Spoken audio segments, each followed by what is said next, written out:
Dr. Bannister, can you hear me? I can, Jonathan. How are you doing? I'm doing pretty good. How are you?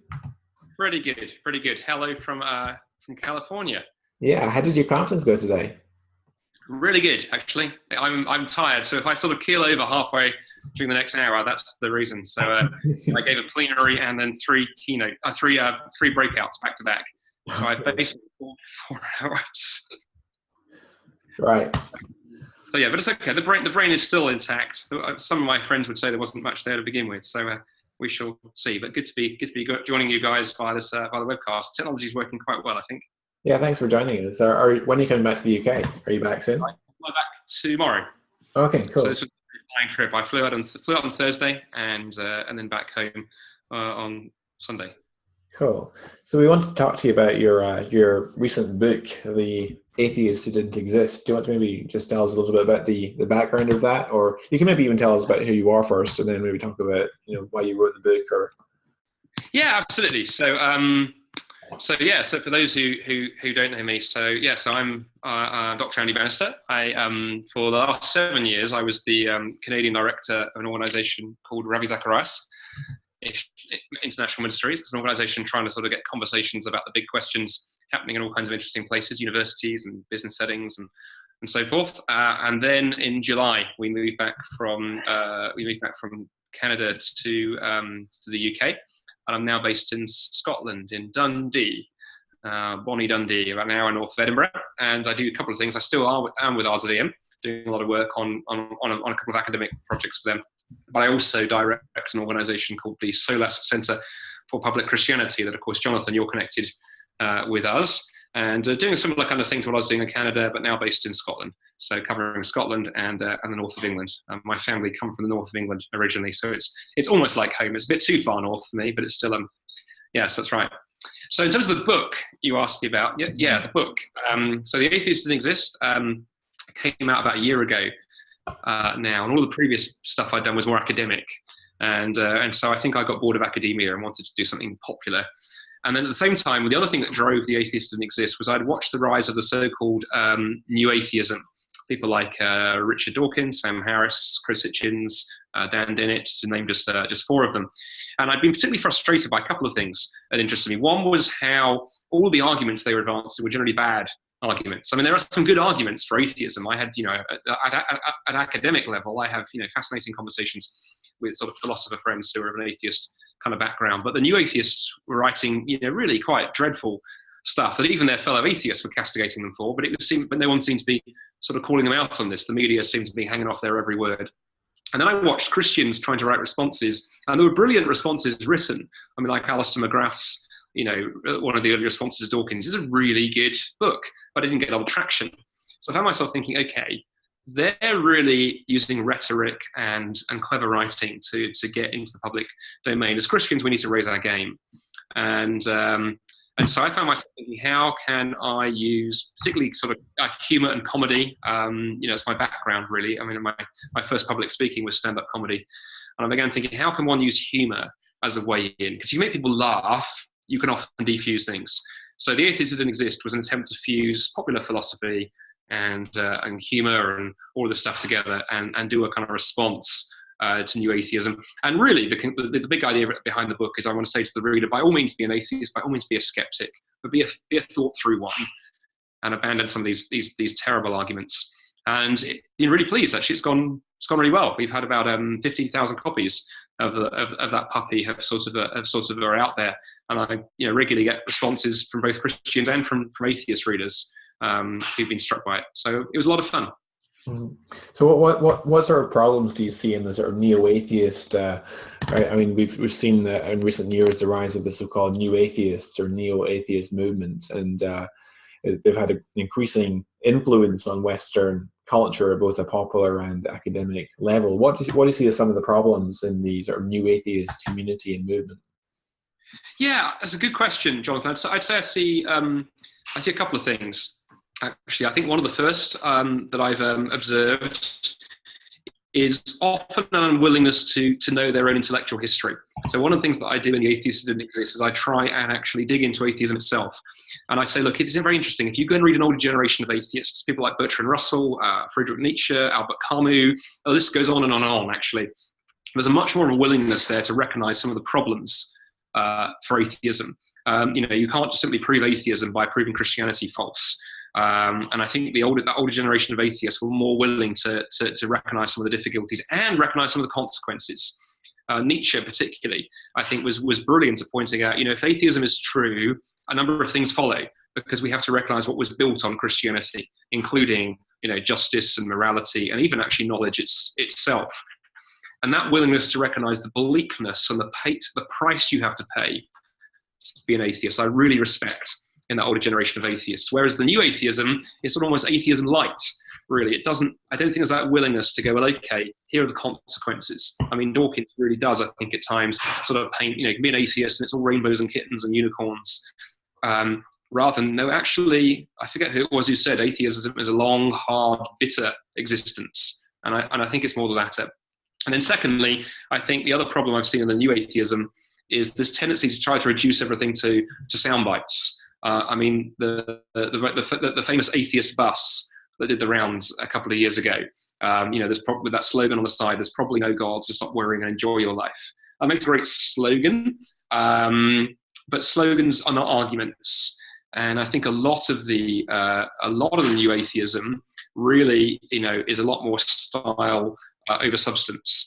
And one of the things I try and do in the book is bring that out, and also show how many atheist arguments self-destruct as well. That if you take what they're saying and turn it around and fire it back, it often has some interesting consequences. Now, in all of that, I also want to say, I want to be careful not to paint all atheists with a new atheist brush. I have lost count how many atheist friends have said to me things like, please do not assume that all of us think like Dawkins. And he's right. And so I'm just very conscious of that you read The Atheist Who Didn't Exist. I interact a lot with Dawkins and Harris and those guys. I also want to say that is only one strand of atheism. Yeah, certainly in my own interaction with atheists, I've found there's a very limited repertoire of talking points that they have, and they tend to get very predictable in the sort of talking points that they like to make.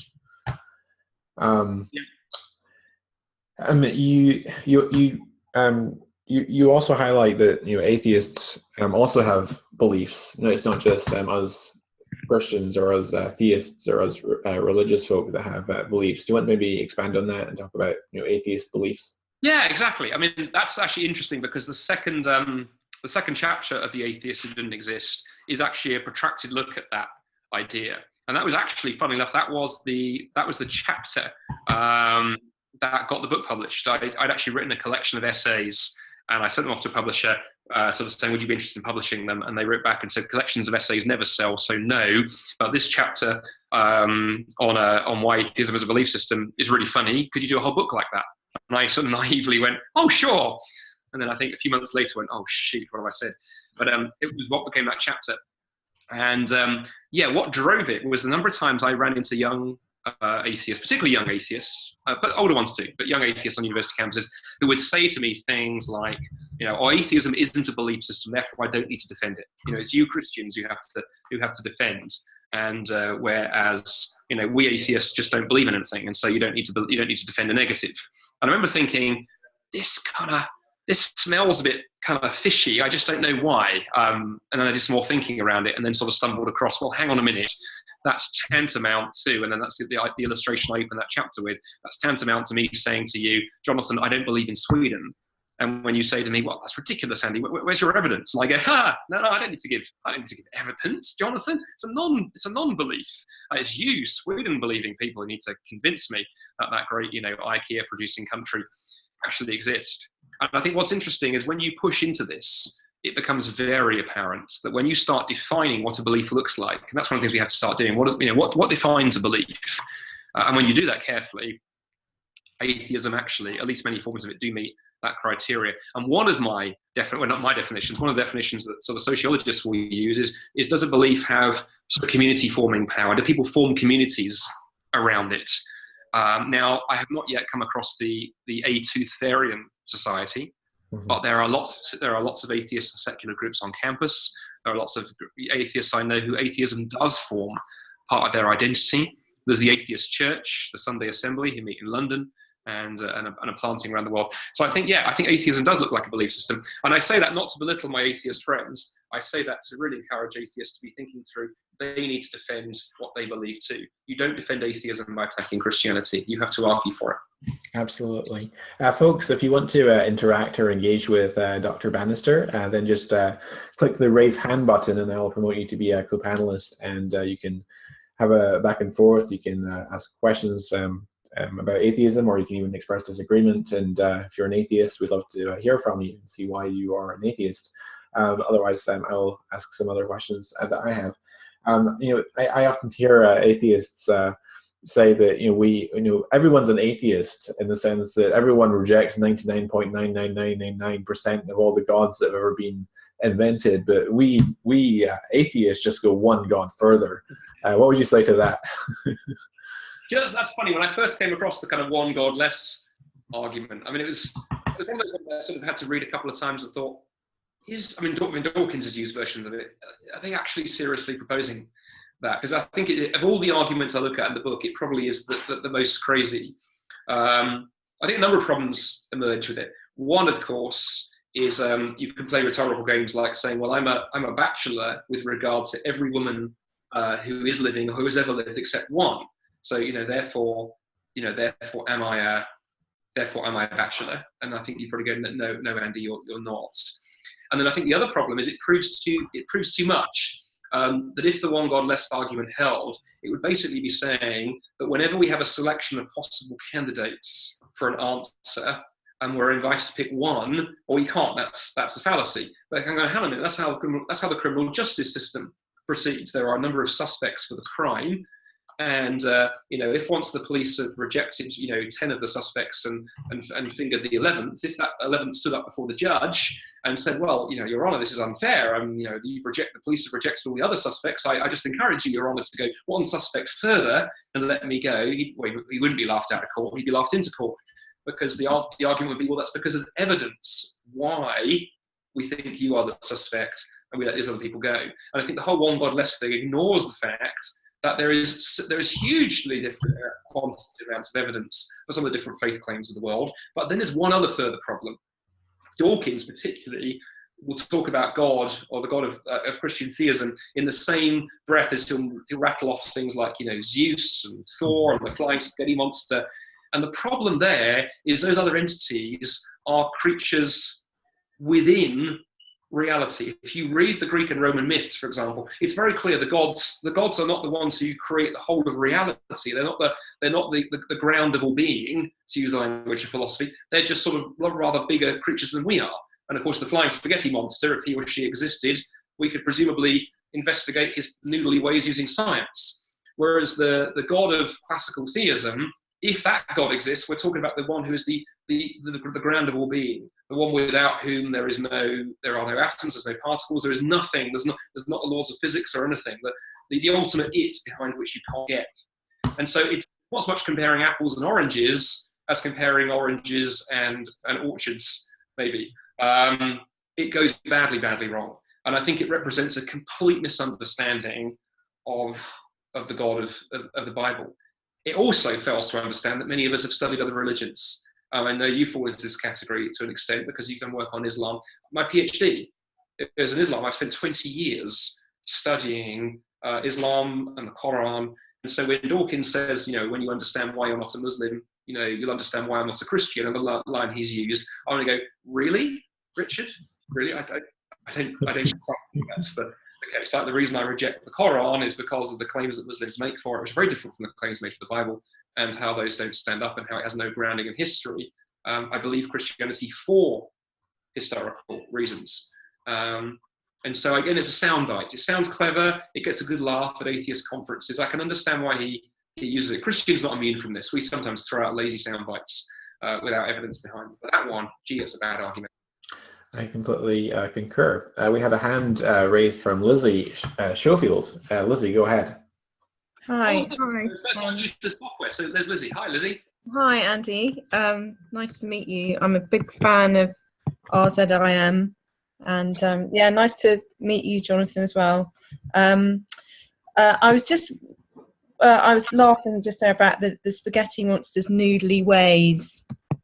But I've got a friend who is who I met actually on holiday in France, who isn't a Christian because of Nietzsche, and I have only really read bits of Nietzsche in other Christian writings, so I'm not really very au fait with where he's coming from.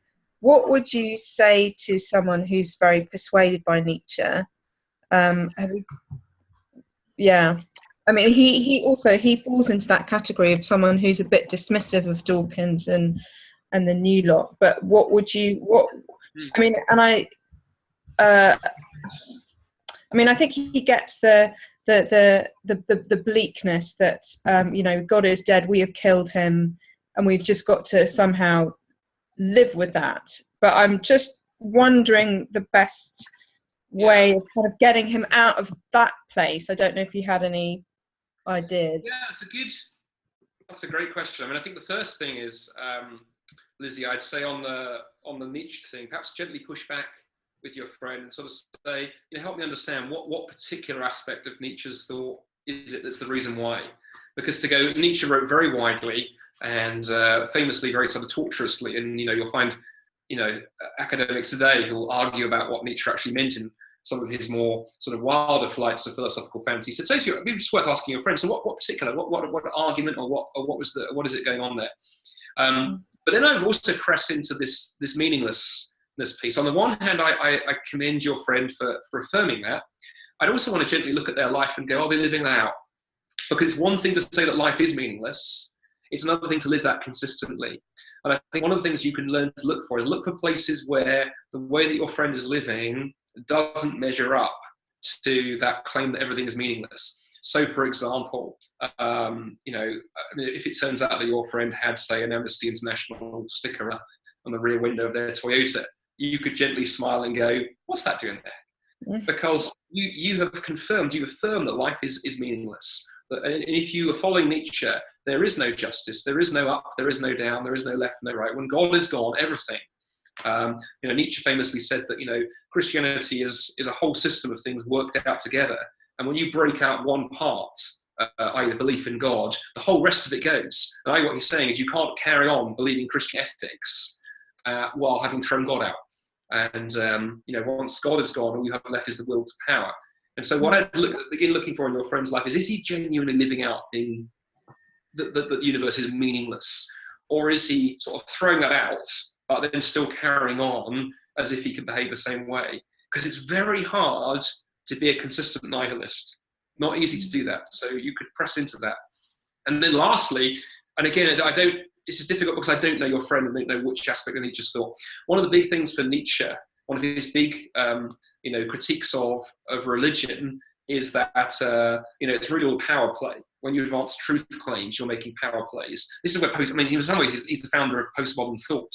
In some ways, this idea that when I tell you something is true, I'm trying to exert power over you. And he saw religion was just a way to gain power, really, and manipulate people. And I think one of the things you can sometimes say to people who've imbibed that and raise that criticism of religion is to go, you know, here's the interesting thing. I think Nietzsche was right that people do use religion to gain power. I don't think that's an unfair critique. There are such things as bad religion. The interesting thing is that idea is not unique to Nietzsche.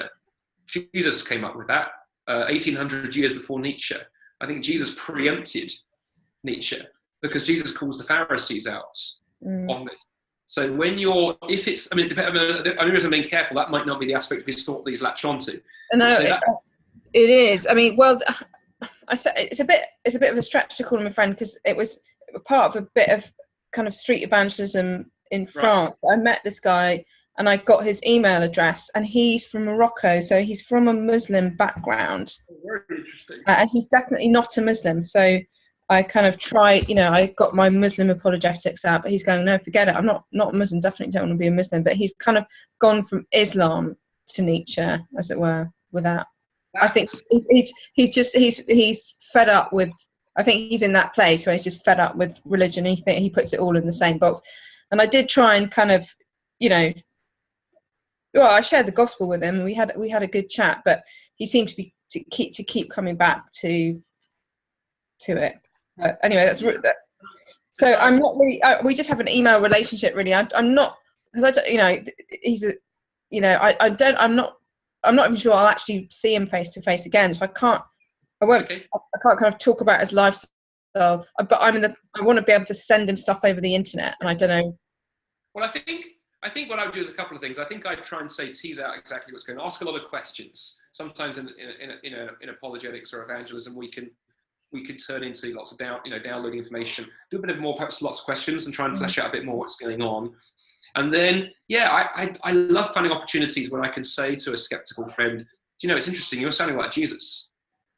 Because I want them to consider Jesus in a fresh light. And Jesus was the most anti-religious founder of any religion you can ever conceivably imagine.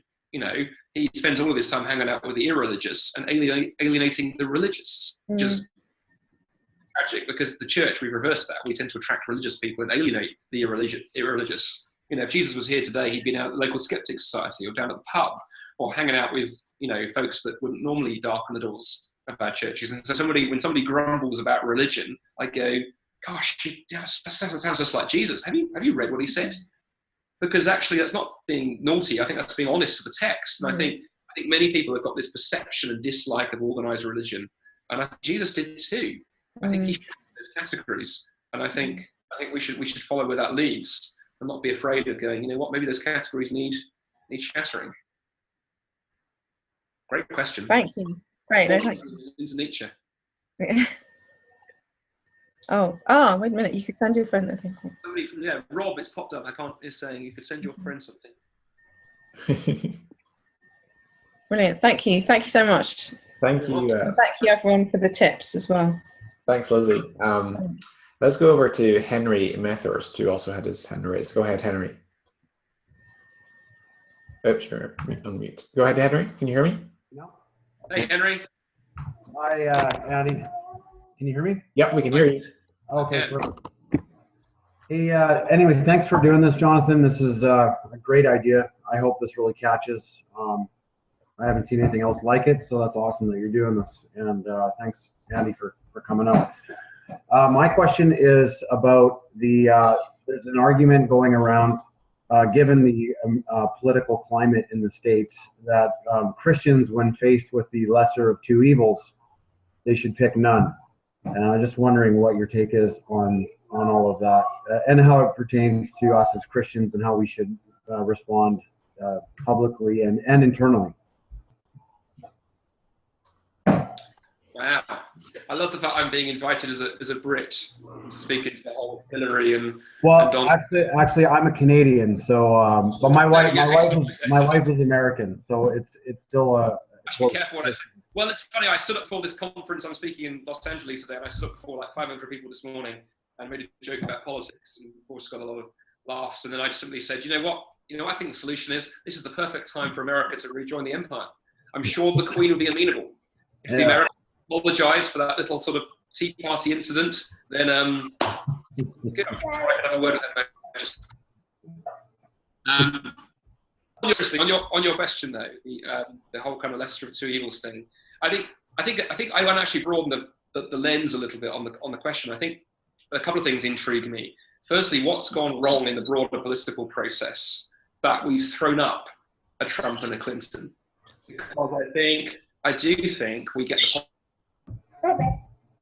there's a conversation to be had about what has brought us to this point. Too often we get into we should vote for this person or this person. I think pull the lens back a bit and go, how have we got to here?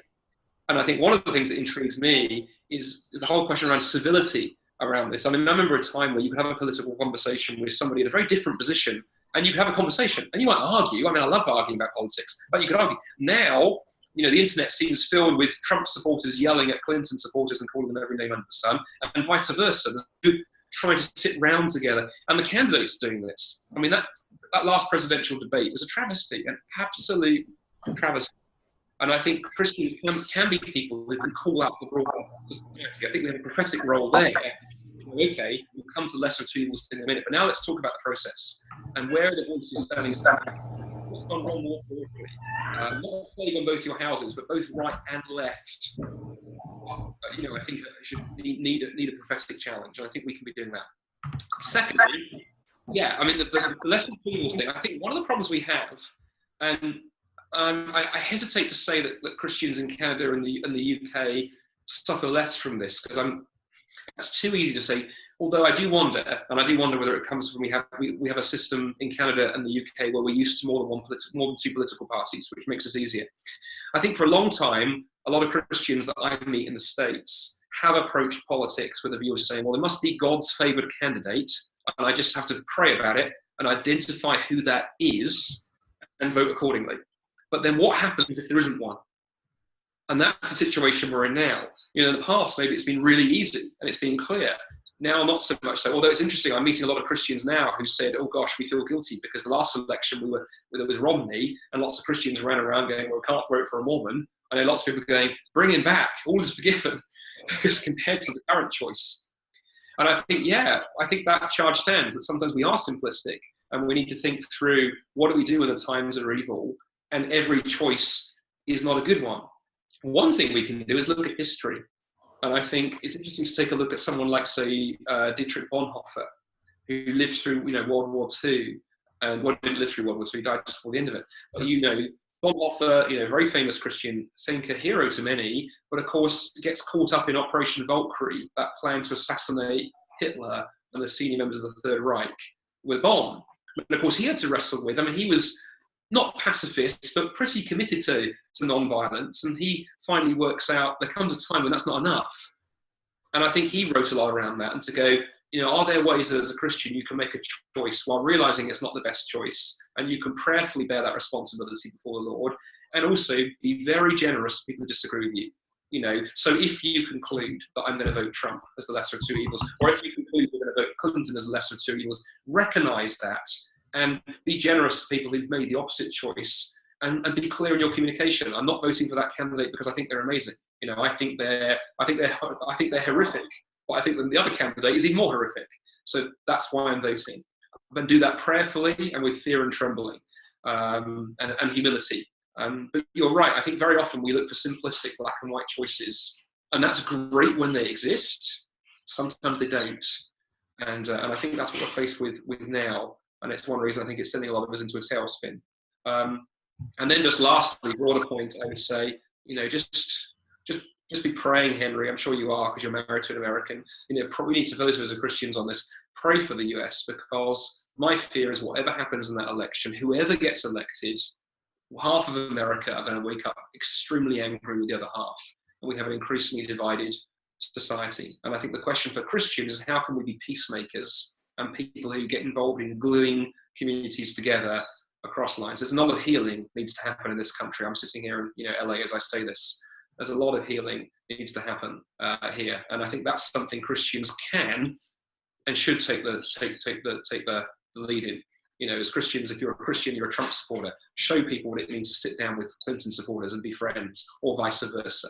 And we need to do something that breaks through this horrific tribalism and people screaming at each other, because that breaks my heart as much as political mess.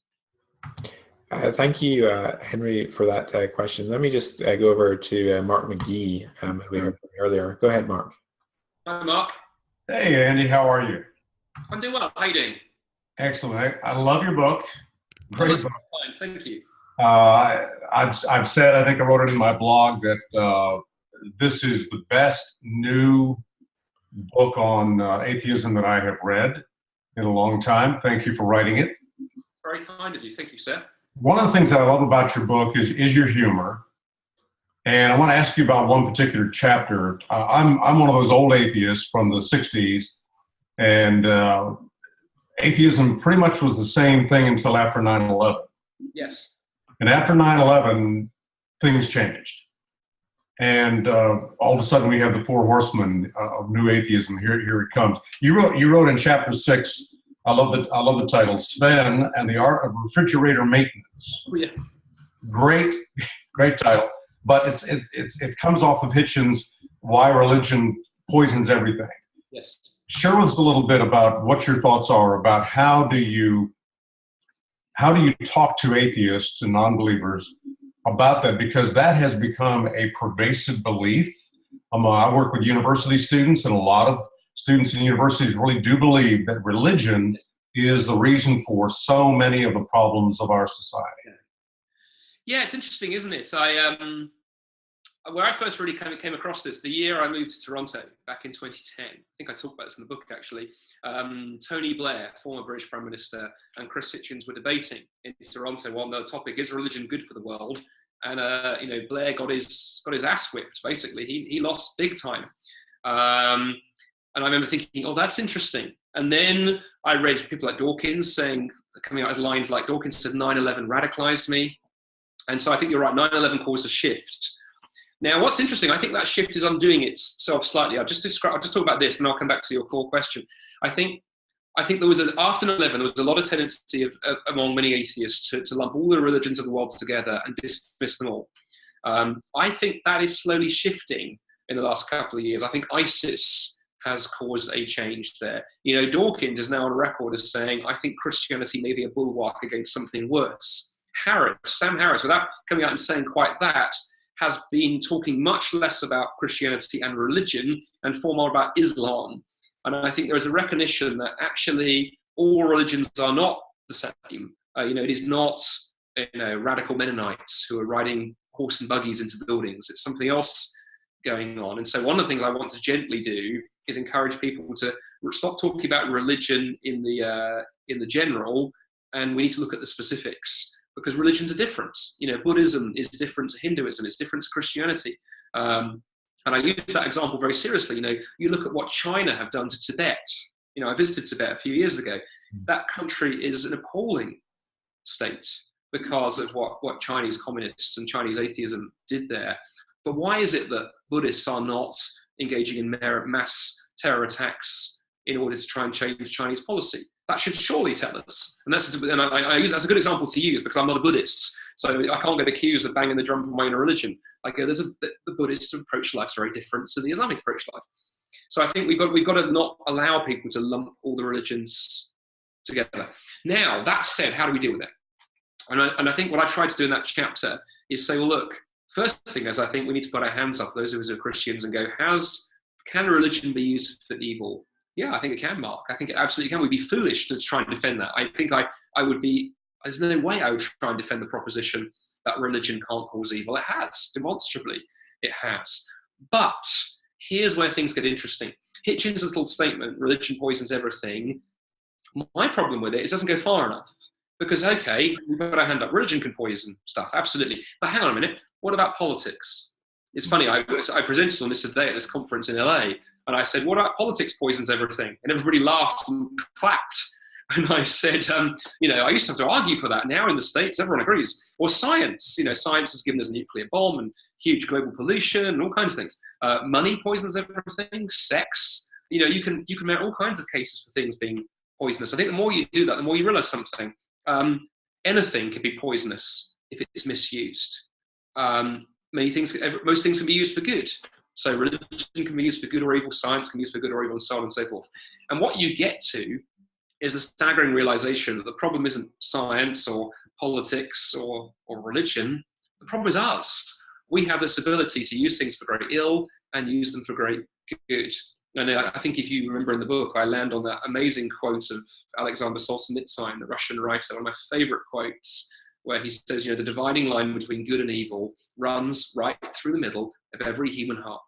And he was a man who'd been arrested and locked up and imprisoned and tortured by the communists for his political beliefs. He could very easily have said the dividing line between good and evil runs between communism and democracy. But he says, no, it runs right through all of us. And I think my biggest concern that I say to my atheist friends is, I'm sorry, it's too easy a cheap shot to aim at bad religion. There's bad atheism too. There's bad everything. How do we deal with that brokenness and that screwed up nature of humanity? But if you don't believe in, just look around you. It's everywhere. And John Gray, the European atheist who I like a lot, he wrote the book Straw Dogs. I mean, he's fascinating because he says, the Christian belief in original sin, he says, is about one of the few things that Christianity got right from his perspective as an atheist. He said, because the human animal is deeply messed up. He uses far stronger language than that. And any worldview, be it a religious one or an atheist one, he would say, that denies that human beings have a problem is very, very foolish. And so I think, yeah, this idea that religion poisons everything, it's a distraction from the much bigger issue. We can also remark, as well as an aside, of course, if there is no God, religion is just human beings behaving in a certain way, and therefore all of us are responsible for religion because it's just the product of evolution as much as science is. And so actually Dawkins and his gang don't get off the hook so easily. What if there is no God? What religion tells us, and the fact that 97.5% of people in the world are religious, at the last statistics from the Pew Forum, that tells us that human beings are entirely, utterly irrational, and you can't trust any of us. So actually, if atheism is true, the problem is even worse. Very good. Thank you. All right. Thank you. Thanks for the question. We had a submitted question from Rob Ward from New Zealand, who says, Andy, would you agree that Dawkins et al. Have actually been really great for Christian apologetics? And then he said 9/11 radicalized Dawkins, Dawkins radicalized Christian apologetics, ? That's a great question. Thank you, Rob, for that. I actually, yeah, partly I'd agree, actually. That I always want to be careful because it's very easy to sort of bang on and say Dawkins that and Dawkins the other. I mean, I really admire him. I think he's a brilliant mind. I loved his earlier books, actually, especially in Selfish Gene was a brilliant piece of science writing. And then his atheist writing, I think what I admire about it and like about it is it made me think. I had the same when I encountered Muslims for the first time. It was Muslims who forced me first to think my Christian faith through as they tore it to pieces at Speaker's Corner in London. And I was, painful at the time. I respect them and are grateful to them for it. And actually Dawkins, I'm the same. He forced me to think some things through. And when I first read The God Delusion, okay, a lot of it was quite easy straight away to go, oh yeah, I can respond to that way. There was stuff he raised and I thought, oh yeah, I got to think about that. And then he forced me to write sharply as well, because I thought, he's had a huge impact because he writes well. And the only way to respond to that is also to write well. And I wouldn't claim to be as good a writer as he is, but thankfully, due to very good editors, behind every writer stands an army of editors saying, no, you can't say that. But yeah, no, I really like him. And also, I think for those of us who are Christians, I don't know who everybody is on this call, but for those of us who are Christians, we're called not to hate the guy, we're called to pray for him. And behind every atheist is a story. And I don't know all of his personal story, but I do know his life has had some tragedy in it. I mean, his marriage is broken up. He had the stroke. Was it a year ago that happened? I was supposed to actually be doing a dialogue with him in Toronto. We were in the early stages of making that happen, and then he cut all of his speaking engagements. So yeah, I wish him well, and I obviously hope he discovers the Christian faith that he says he strayed away from in his youth. But no, we mustn't respond with anger or vitriol. I'm grateful to him for forcing me to think. Amen. We had a hand raised from Dan. Dan, you're live. Go ahead. Hey, Dan. Are you there, Dan? Okay, I don't think he's with us. If anyone else wants to ask a question or raise a comment or question, then just raise your hand or submit a question via the Q&A box. We had a question submitted from Aaron Schellenberger, who says, thank you, Andy, for taking the time for this interview, sir. There are lots of quibble over what the word atheist or atheism means between Christian apologists and skeptics. When the skeptic tries to say that an atheist is someone who lacks belief in a god or gods, not someone who believes that a god or gods does not exist, the skeptic here seems to be saying he does not carry the burden of proof. He is saying the burden lies on the theist who makes the claim for God's existence. Question, how would you respond to this? Specifically, how would you attempt to show that he has the burden of proof once he calls himself an atheist? By the way, some skeptics call themselves as agnostic atheist in an attempt to avoid carrying the burden of proof. Yeah, I love the way the question was framed, because in a sense, I think it was the name of the lady who asked it. It was Aaron. This was Aaron. I think it's a guy, Aaron Shannon. I didn't. Yeah. Okay, so what I say to Aaron's question is, I think a couple of things. I think you've called out what's going on. It is an attempt not to answer the question. I mean, sometimes atheists who take that position, I think there is a certain degree of integrity behind it, but sometimes I think it's a sort of sneaky debating trick. And I think you can very quickly prove that it doesn't work. And I do this in the book, actually. I use, it's a fun illustration, but I think it sort of shows us more going on. If being an atheist simply means lack belief in God, well then, a rubber chicken is an atheist. A rock is an atheist. My left foot is an atheist, because all those objects lack belief in God. Now, the only possible comeback there is to say, well, an atheist is a lack of a belief in God by a being who has the ability to form beliefs. And I go, right, well, now do you see we've now shifted to a positive statement, because great, now you need an argument for cognition. You need an argument that the human belief-making faculties are reliable. We're into the argument from consciousness and all kinds of things. Suddenly, it's got a lot more complicated. And so the idea that an atheist simply lacks belief in God is problematic. Then what I would do is I walk this through in the second chapter of The Atheist Who Didn't Exist. I'd push it out a little bit and go, okay, now let's go a little further.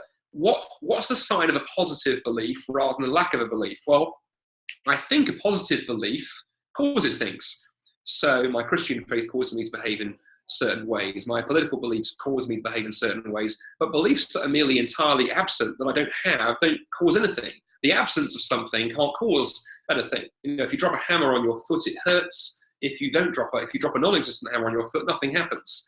So now we have to ask, does atheism cause things?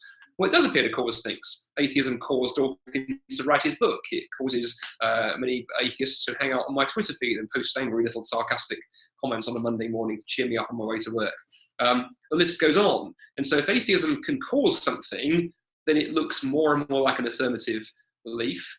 And then affirmative beliefs also tend to stick together. They attract other beliefs. So I believe certain things because of my Christian faith. Because of my Christian faith, I have certain beliefs about what it means to be human and about ethics and morality and so forth. Beliefs tend to stick together in groups.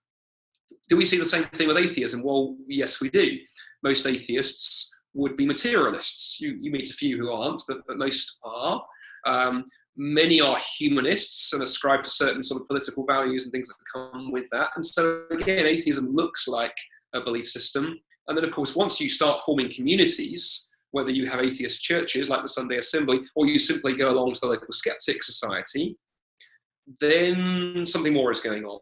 So I think sociologically and also philosophically, I think the idea that atheism is merely the absence of a belief doesn't achieve anything. And if the atheist you're talking to insists on holding to it, you could look at them and go, well, in which case, let's not talk about it, because I don't believe in the tooth fairy, and I'm assuming we're not going to have a 45-minute conversation on the tooth fairy. So let's find out what you do believe. Tell me what things you do believe. I always find that a helpful question. When someone self-identifies to me as an atheist, I've actually learned to sometimes go, that's interesting, that tells me what you don't believe. Tell me what you do believe. Some of the things that you are passionate about, and go with those.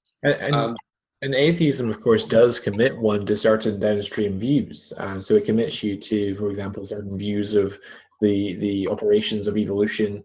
It commits you to a certain view of consciousness, I think, and determinism. And there's a various downstream beliefs which I think follow, and also there's.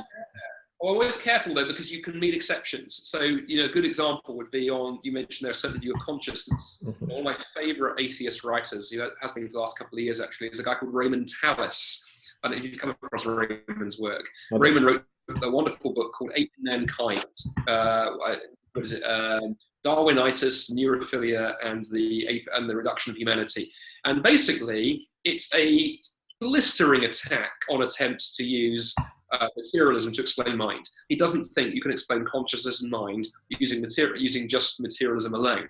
He's an atheist, though. He's completely committed to it. I mean, early on in the book, he says, I keep getting accused of being religious. He said, how clearly can I put it? I do not believe in God. I think Christianity is nonsense.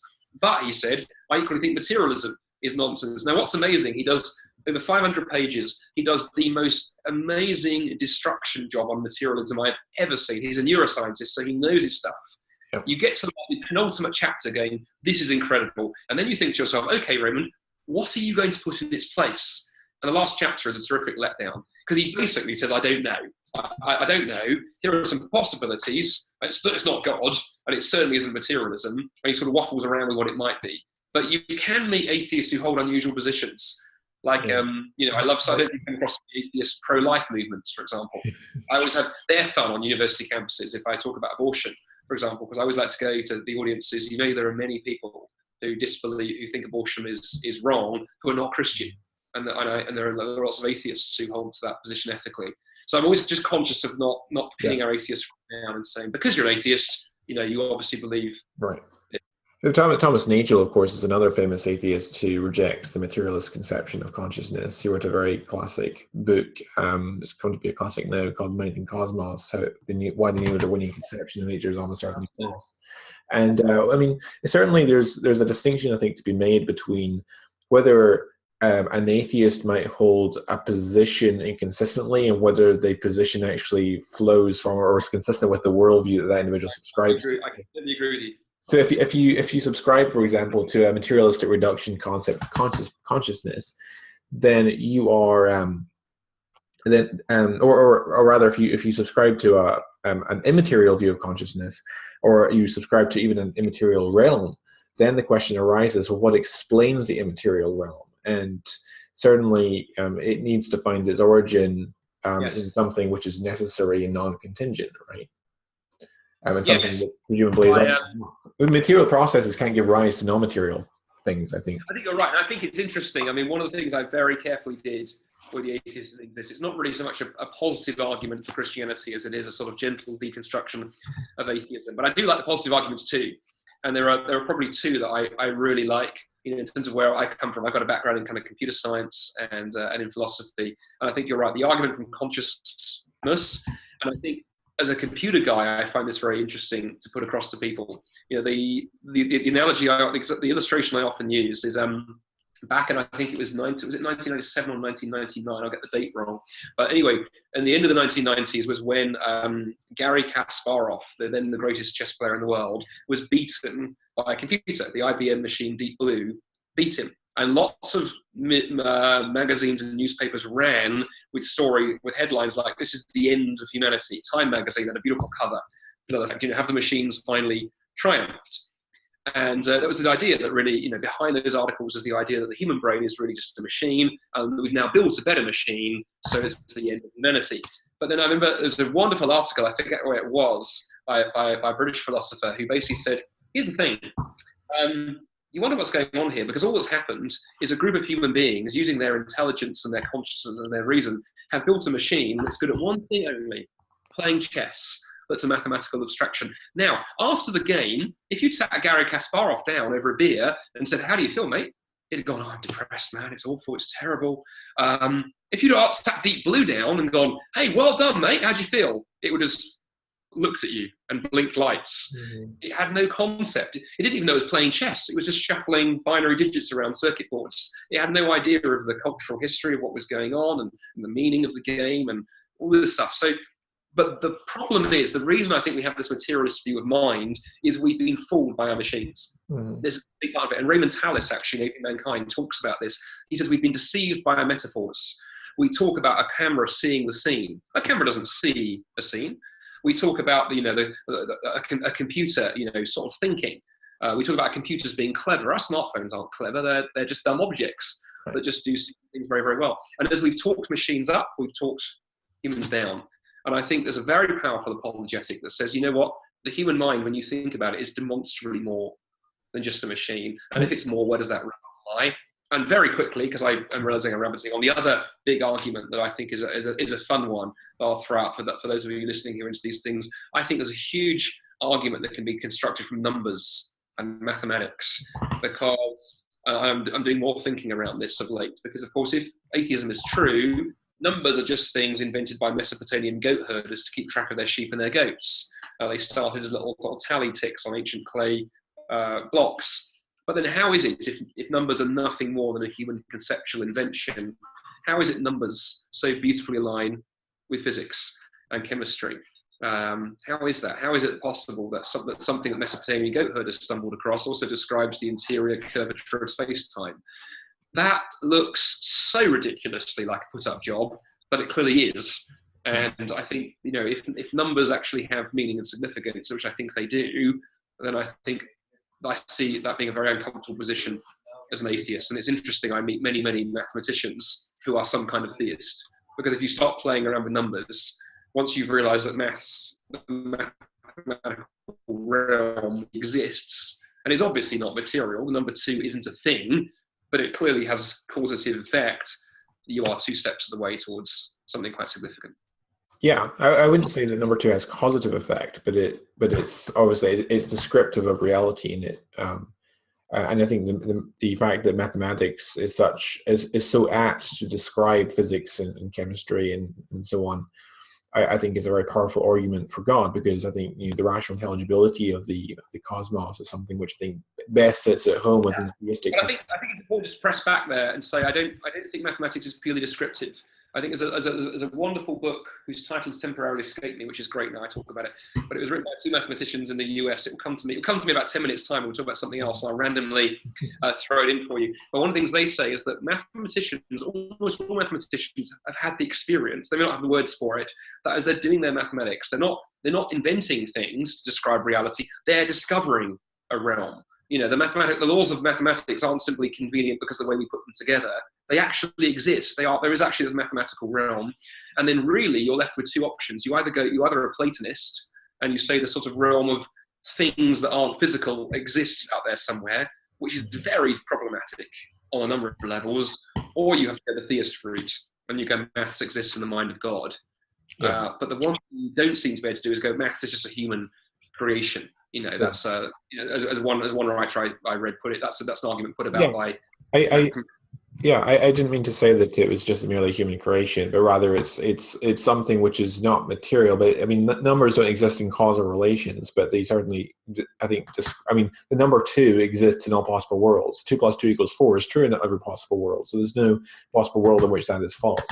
So it's not a human invention in that sense. Quite some economists trying, but As for Deep Blue and Kasparov, obviously the turning point in that match was the round 2, because Kasparov absolutely wiped the machine off the board in the first round. The second round, then the machine really beat him, and he was really he got into a really difficult psychological position, because he couldn't understand why the first game had been so easy and the second game he had lost, and his whole mindset kind of degenerated from then, and he lost the match overall.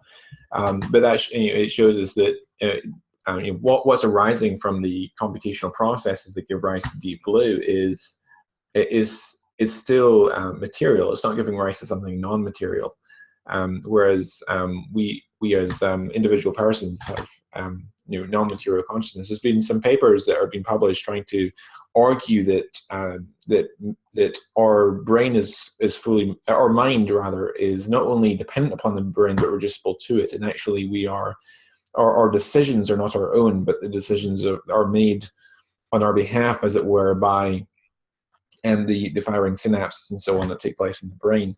There's been some studies that look, for example, at the processes that occur in the brain even before we're aware of a decision being made. And I'm always very suspicious of those sorts of studies, because we tend to often people wrestle with decision making, and weigh up arguments in their mind before coming to a decision, and agonize over decisions even. And so I'm always very suspicious. Have you looked at any of these studies? And if so, what do you think? Because I'm 8 hours behind and my brain is jet lagged. The name of the famous experiments that looked at readiness potential. Yeah. Escaped me. But there was this idea that basically asked they brought subjects into a laboratory and asked them to make a decision to press a button, and also register where a hand was on the computer clock face for when they made that decision. And they discovered that there was a kind of sort of change of state in the brain a few microseconds before they reported they'd chosen to make the decision. And some very materialistic philosophers went, aha, we think we're choosing freely, but we're not. Again, I put people on who are interested in this. We're getting very technical now onto consciousness stuff. But Raymond Tallis's book, he's got a wonderful, the Libet experiments, Libet, that was the Libet experiments. Tallis in Aping Mankind just drives a coach and horses through this for a number of reasons. One is, he says, the whole experiment it's a really bad piece of science, because it neglects the fact that decision to press a button is rooted in much bigger decisions. The decision to get up in the morning and then come to the experiment, the decision what to have for breakfast. Millions upon millions of little decisions surround that one decision, and the idea that you could just bring out that, shall I press the button now or then, and abstract it. And he said, scientists, we have this tendency to try and abstract things from their broader context. And he said in brain studies, he said we're notorious for doing this. And then secondly, so the other flaw in that is he goes, it was never really factored in just how long it takes things to travel to the speech centers of the brain. So just because I report at this moment I've made the decision doesn't mean that I actually hadn't by my free will made that decision a microsecond or so before, but it's taken a while for the speech centers of the brain to process it and my vocal cords to operate. And he said the whole experiment is hugely flawed. And of course the other problem, and this takes me more into the territory of the atheists didn't exist, the problem with all of these attempts to bang, bang, bang, bang away at free will is to go, if we have no free will, a number of things follow. One is if you don't believe in free will as an atheist, then you should stop banging on about atheism. Because to go, we don't make decisions for reasons based upon truth, we make them because of our little firing synapses. And quite frankly, you might as well just shake a can of Pepsi, watch it fizz, and ask what it thinks about atheism, than talk to a human being. Because a human being isn't a conscious agent, we're just zombies, we're just lumbering automata.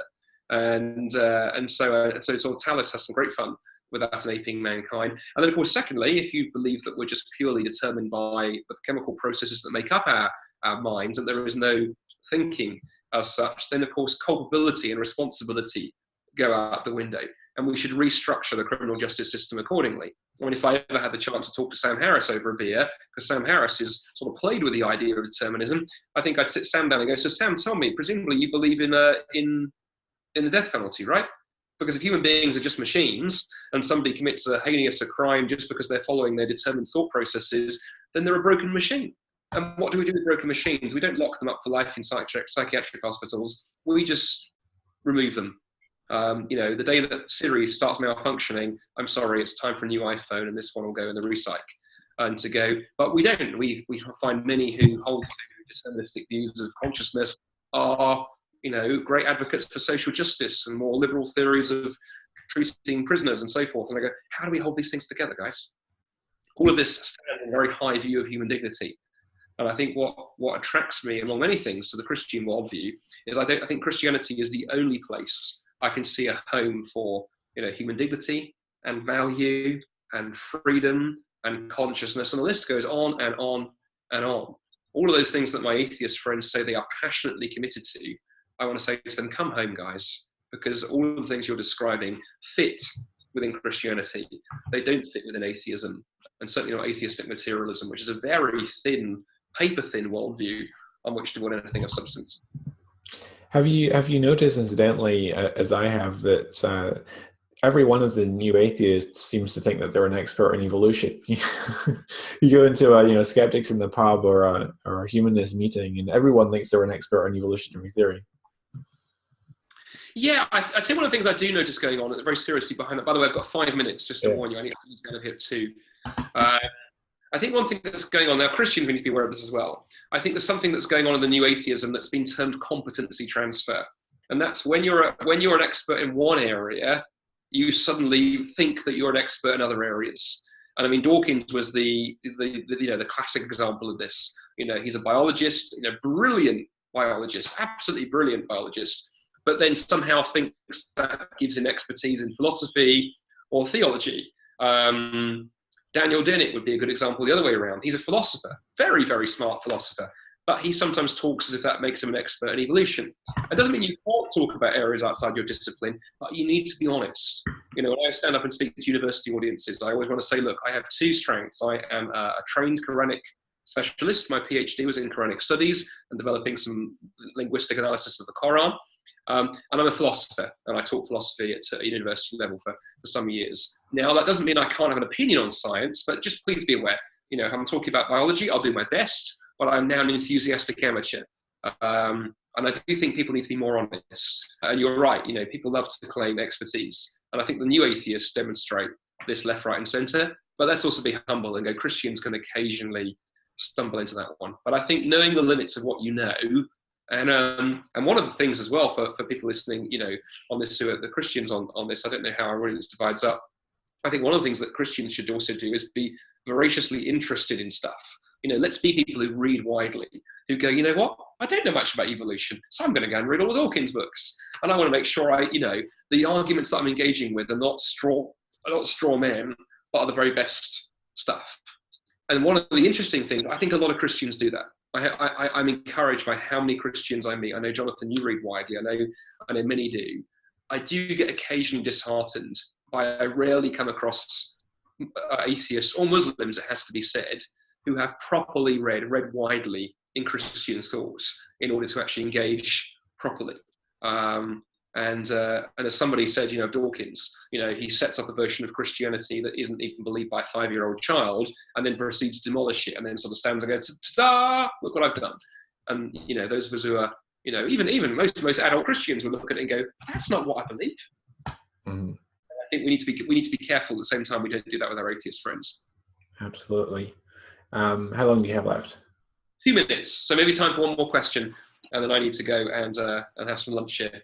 Okay, awesome. Does anyone have any final question that they would like to put to Dr. Bannister? So raise your hand or submit it via the Q&A button. If not, we will wrap up. Going once. Go twice. Okay, I don't think there's any more questions. But thanks. Oh, we have a hand raised from Rudolph. Let me. Oops. Sorry. Okay, bring it up. Oh, Rudolph. Just in time. Can you hear me, Rudolph? Can you hear me, Jonathan? Yes, we can hear you. Oh, we can hear you, Rudolph. I don't know why my screen would work. Let me just double check. Rudolph is from South Africa. Oh, wonderful. Well, welcome, Rudolph. Good to speak to you, Dr. Andy. I've got sort of a different question.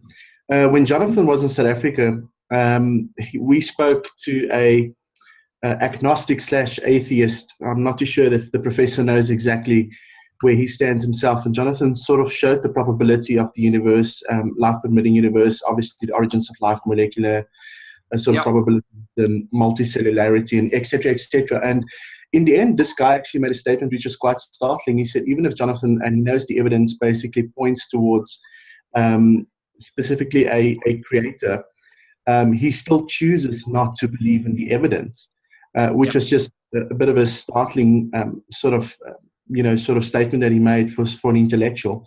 The question I have, though, is how do you deal with somebody that, and this is something we find as well with Islam as well, is that how do we help people to eliminate sort of their biases and also our own? Because sometimes it's there's sort of a more than just a normal resistance to the gospel. So that's basically it. Sorry. I love that you've thrown that in right on the top of the hour. So I'll try. I'll take 2 or 3 minutes. No, it's a really important question, and that gentleman's not alone. I mean, Jonathan mentioned Thomas Nagel a few minutes ago. Atheist professor from Notre Dame University here in the US, and Thomas wrote in his book, I think it was written in The View from Nowhere, where he says, it's not that I don't believe in God, it's that I don't want there to be a God. I don't want the universe to be like that. And so really that's playing the same territory. It's not so much the evidence as the wants and the desires. And so I would say, you there? I'm here. Okay, sorry, the screen went blank. That's what happened. All the pictures, all the videos vanished, but it's okay. You can still hear me, so I'll keep talking. So in one sense, I appreciate the honesty of saying, look, this isn't about evidence and arguments. This is something deeper going on. And I think I would gently, firstly, I'd call them out on that, and I would say to that professor, well, I thank you for being honest that it's not about the evidence and the arguments. In fact, you seem to be implying that the evidence might be quite good. I just challenge you now to go away and think about this for a moment, because if Christianity is true, there are a number of consequences, a number of things that flow from that. And what you're basically saying is, even if the evidence is that it's true, I'm still not willing to follow. I mean, that's very, very peculiar. And I think I'd be saying to that professor, look, I'm not a psychoanalyst, but that does sound like you need psychoanalysis going on, because that's quite a bizarre position. I just challenge you to think about that and let them take it further. Don't bang it. Just push on that. And then I think on the bias question, I'll say 2 things here. I think on our own bias, we need to watch for it. We absolutely do need to watch for bias and cognitive dissonance and all the other kind of epistemic things to be aware of. One way I found that can be helpful is hang out with lots of people who think differently, and then actually try and build some relationships where you can ask people whether they think you're biased. And one really good example of this, I've got a friend of mine at Oxford University who's a brilliant Quranic specialist. He's an atheist, well, yeah, maybe an agnostic, but probably an atheist. And I remember I met him for lunch last year, and he likes my book on the Quran. And but over lunch, as we got to know each other, I just thought, this is an interesting opportunity. So I looked at him and I said, look, I said, Nick, I just want to ask your advice. I said, look, I'm doing Quranic studies from a Christian perspective. I'm a Christian scholar. I can't avoid that. And so I'm always very conscious that I don't bring an unnoticed bias into my work. I said, obviously, you've read my book. You're interacting with it. You've drawn on it for a chapter of your own book. I said, tell me, really honestly, please, I want to hear the truth. Do you think I did a fair job in my critique of the Quran? Or do you think I was smuggling Christian stuff in and perhaps running arguments that really don't have a lot of weight behind them? And his response was interesting. I mean, firstly, I was encouraged. He said, I don't think you do. I think it's very fair. But then what he said next fascinated me. He said, interesting. He said, I know many people in Islamic studies who are Christians like you. He said, who do it from he described it from a confessional background, was the language he used. He's German. And he said, I've actually always admired the way that actually most of you try and correct your biases. He said, Andy, you're aware you're a Christian. You know that you have to think about this. He said, I have far more concern with my fellow atheist colleagues, because we often don't think we have biases when in fact we do. We do have a position, and we just don't name it. And I thought that's very, very interesting. And I think naming your position, and being conscious of that as a Christian can be helpful, being honest where you're coming from. And then I think just gently pressing back on our Muslim friends or our atheist friends, of just gently calling that out, and even being autobiographical, of saying, look, as I study atheism and Islam, I always want to be fair. And if you're a Muslim you're talking to, you can say to them, look, if there's anything I've said or written that you think isn't representative of Islam, can you tell me? I want to know. But then with the greatest respect, I gently suggest to you, think about the same thing from your side. When you're looking at the evidence, what are you doing to make sure that you're not biased? Because every human being has a bias. We can't escape it. What we can do is correct for it, be aware of it, admit it, and ask people's honest advice and be willing to listen. Yeah, that's excellent. Thanks so much, Dr. Bannister. Hopefully in the future you can come talk to us about your studies on the oral formulaic study of the Quran. I'd love to do that sometime. Well, it's been great talking to all you guys. I have got a dash now to get this thing. So Jonathan, thank you for setting this up, and thank you to all of you guys, some of whom I've spoken to and others who are just lurking and listening. And this has been great fun. We must definitely do this again. This is a great, I love this, what you've set up here, Jonathan. This is a very clever idea, and it's good to see the technology in action. Thank you, Dr. Bannister. Thanks for being with us. You're welcome. Have a wonderful day, everybody. Take care. Bye. See you, Doc.